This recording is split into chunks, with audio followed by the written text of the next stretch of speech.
Hi folks, don't let your dryer start a fire. Call us today to have your dryer vent cleaned.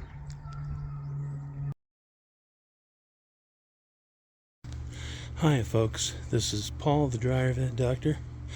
January 3rd, 2024. I'm on a job at a customer's house, and this job is going to be a serious challenge because in order to get to the dryer vent, I've got to crawl under their deck.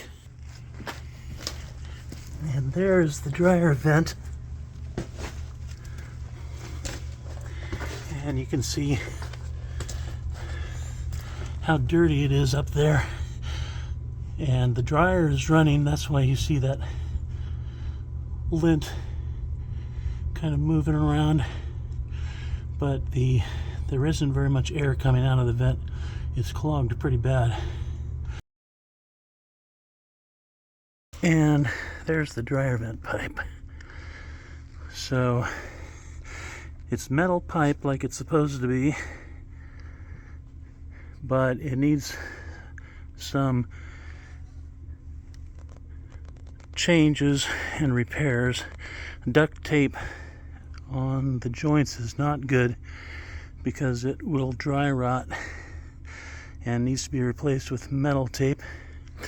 And then these two elbows here need to be taken out because it seriously slows down the airflow and serves as a point where lint will accumulate and clog the vent. So I've taken out this S-curve from the dryer vent pipe, and I'm going to replace it with this nice straight section of galvanized pipe. And this shows the repaired vent pipe with the new straight section in place. And I've got it taped around the joints with metal tape, and it's supported by this metal hanger strap. And you can see along the length of the pipe the new metal tape around the joints, as well as metal tape along the seams of the pipe to keep the pipe from popping open.